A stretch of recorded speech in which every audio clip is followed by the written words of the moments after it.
Fala galera, chegamos para a resolução de mais 5 questõezinhas relacionadas à sintaxe da oração. Por que eu prefiro chamar de sintaxe da oração o que normalmente a galera chama de sintaxe do período simples? Pelo seguinte, porque na realidade a gente vai analisar oração por oração mesmo dentro de um período composto, ainda que você possa fazer relação entre as orações, mas cada uma dessas orações tem a sua sintaxe própria. Então, sintaxe da oração e sintaxe do período simples é a mesma coisa, ainda que o nome sintaxe do período simples não faça sentido gramaticalmente falando, né? Mas vamos em frente, né? Bora para a primeira questão? Vamos lá. O recenseador entrevista as pessoas. Na frase acima, o termo destacado tem a função de quê? De sujeito, beleza?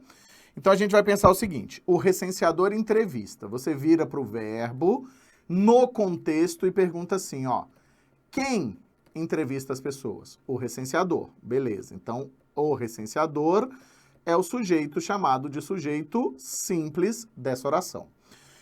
Assinale a opção em que recenseador também é sujeito. Normalmente aqui, ó, a brincadeira vai ser com relação à posição desse sujeito, tá?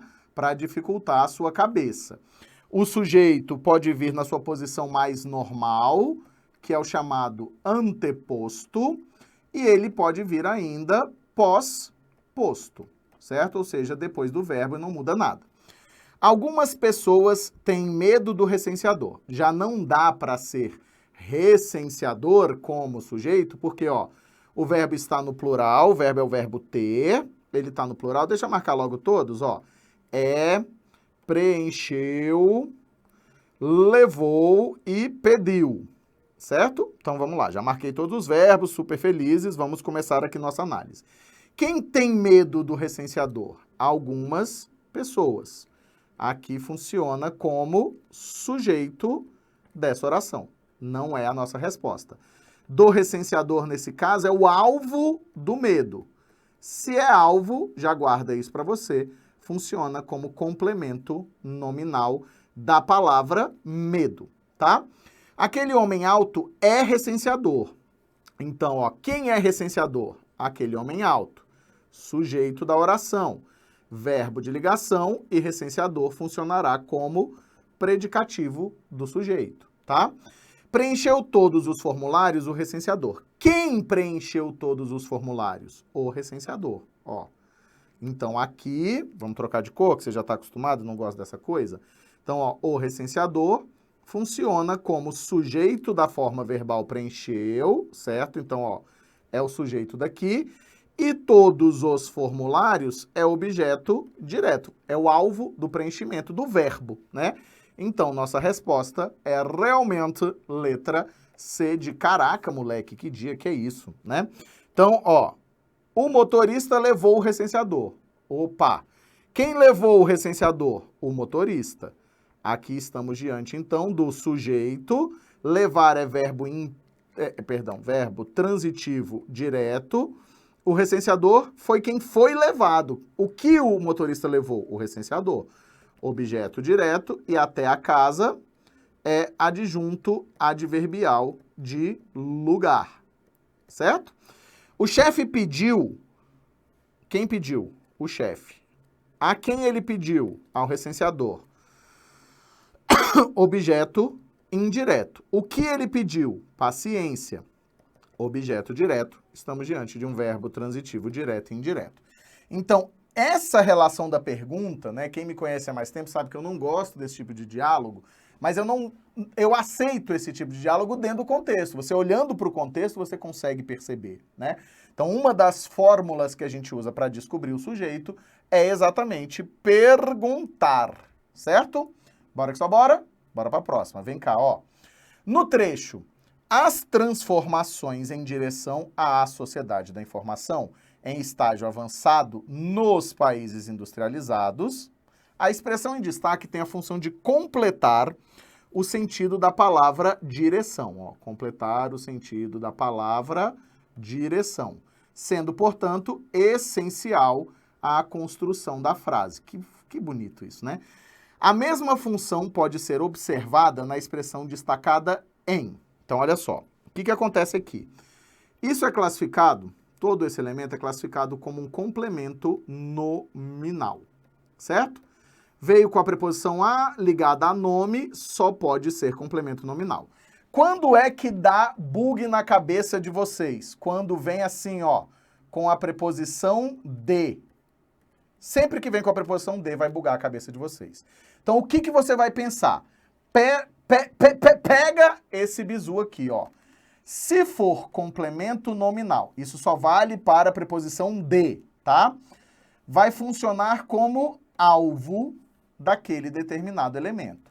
Se for a outra opção, que é adjunto my dog, adjunto meu cachorro, eu tenho um cachorro chamado adnominal, vai funcionar como possuidor ou como agente do nome. Isso aqui mata a sua vida e resolve, ó. Alcançando de forma conceitualmente imprecisa o universo vocabular de quem? Do cidadão. Do cidadão é o dono do universo? É. Então funciona como adjunto my dog, adjunto adnominal. Não é essa a nossa resposta. Decidir que composição do conjunto de tecnologias educacionais mobilizar para atingir suas metas. O alvo da meta é o desenvolvimento? Não. É a substância da meta. Então, é um adjunto adnominal. Funciona para cá, ok? A Unesco tem atuado de forma sistemática no sentido de apoiar as iniciativas dos Estados-membros. Os Estados-membros são os donos das iniciativas. Então, funcionará aqui como adjunto my dog. As ações desse organismo internacional estão concentradas em duas áreas principais. Funciona como o dono das ações, é o agente dessas ações, né? Então, adjunto adnominal. Aí, olha só aqui embaixo que interessante, ó. É a nossa resposta a letra E, Wagner? É! Porque você vai pensar, métodos e estratégias para a construção de uma sociedade de informação global e justa. Você jogou para cá. A sociedade constrói ou ela é construída? Você vai pensar que ela é construída. Se a gente fizesse uma paráfrase aqui, né? Ou seja, ela é o alvo. Se ela é o alvo, é complemento nominal. Assim como lá em cima, respostinha, letra E de... Eita! Finalmente consegui entender essa diferença. Isso só funciona para elementos introduzidos pelo de, logicamente ligados a um substantivo. Ligou ao substantivo, tem sentido de alvo, complemento nominal. Ligou ao substantivo com sentido de possuidor ou agente, matamos. Pegou essa visão aqui junto comigo? Conseguiu entender? Então, bora que só bora. Bora para a próxima. Vamos lá. Na próxima, é uma das melhores questões no sentido pedagógico que eu já corrigi na minha vida. Vem junto comigo aqui, ó. Opa, apertei errado. Vem junto comigo agora. Vamos lá. A construção de sentido, então olha só, a construção de sentido do trecho abaixo se apoia em um jogo de palavras que envolve os complementos verbais destacados. Olha só. Seu principal efeito, argumentam, não é o de superar o círculo vicioso da pobreza, mas iniciar um círculo virtuoso dos direitos.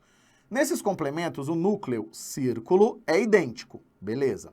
Enquanto os adjuntos adnominais são diferentes.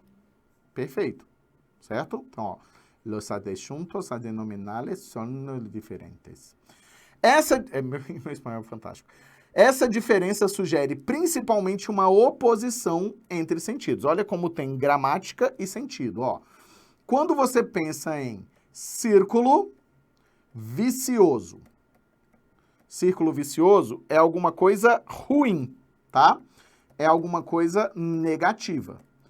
Porque vicioso, como você bem pode perceber, vem de vício, que é encarado como uma coisa ruim. Quando, por outro lado, by the other side, eu sei que não é assim, tá, gente? Mas a gente faz um círculo virtuoso. Virtuoso vem de virtude.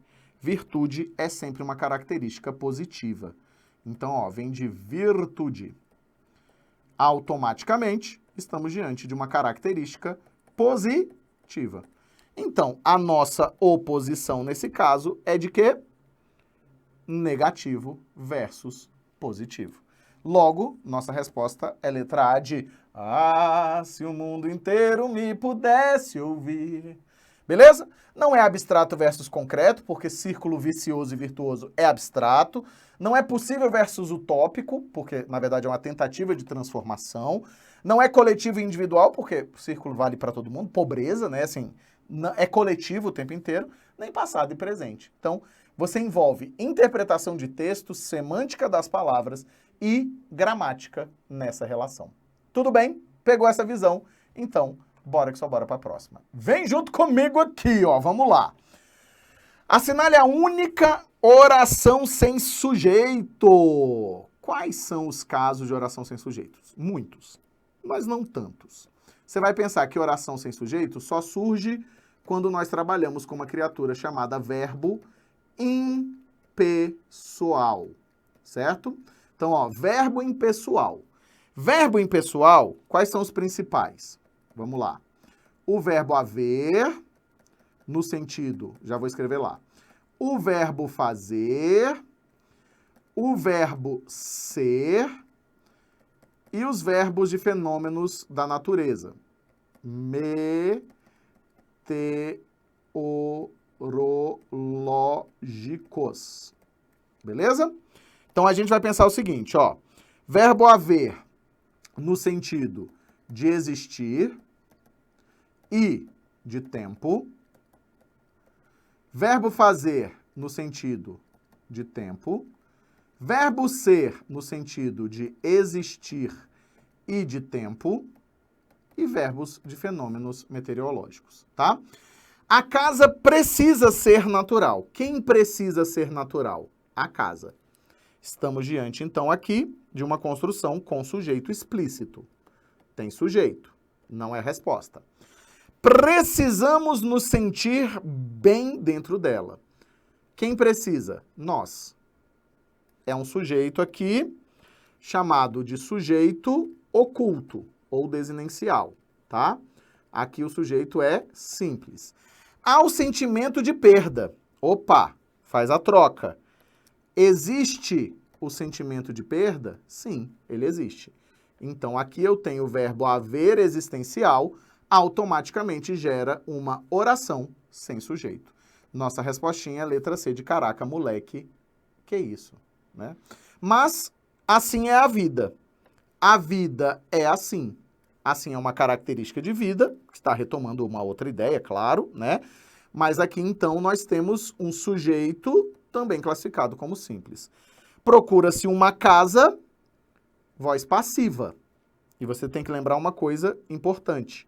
Voz passiva sempre tem sujeito. Como é que eu testo, Wagner? Ó, uma casa é procurada. Então, neste caso, o sujeito é uma casa, normalmente, bonitinho, tudo certinho. E aí você vai pensar isso, ó. Voz passiva sempre tem sujeito. Por isso que essa transformação te ajuda. Sempre tem sujeitinho, tá? Mas é sempre mesmo. Então, realmente provamos aqui que estamos diante de somente uma oração sem sujeito. Fechou? Bora para a última questão desse blocão aqui. É a penúltima? É a última mesmo, né? É a última. Vamos? Bora lá. Olha só. No trecho, deixando um grande contingente de trabalhadores à mercê da falta de planejamento. Como é que vamos deixar? De planejamento vulnerável à corrupção e à violência. O segmento introduzido pela expressão destacada expressa uma circunstância de deixando como à mercê da falta de planejamento. Então, se é como se deixou alguma coisa, você vai pensar, ó, resposta à perguntinha como. Você vai ter essa resposta a partir da ideia de quê? De causa, modo, consequência. O que a gente vai ter? Como deixou? Não é a causa seria o porquê, nem é a consequência. Nossa resposta é a mercê, modo. Logo, nossa respostícula é letra A. Então, perguntou como para uma circunstância, a resposta é sempre o modo como aquilo, né, no caso, um grande contingente de trabalhadores, foi deixado. Pegou essa visão, ó? Nada muito impossível, nada muito difícil, galera. Beleza? Bora que só bora? Bora que só bora. Pegamos mais uma informação e seguimos em frente. Muito obrigado pela presença de todos vocês. Mais uma vez, é sempre um prazer, vocês sabem, gigantesco estar aqui com vocês. E presta atenção em todas essas dicas que vai ajudar a sua resolução de questões. Bora que só bora? Bora que só bora. Obrigado demais pela presença. Valeu, galera. Um beijo, um queijo. Até a próxima. E eu fiz o quê? Fui. Vamos junto!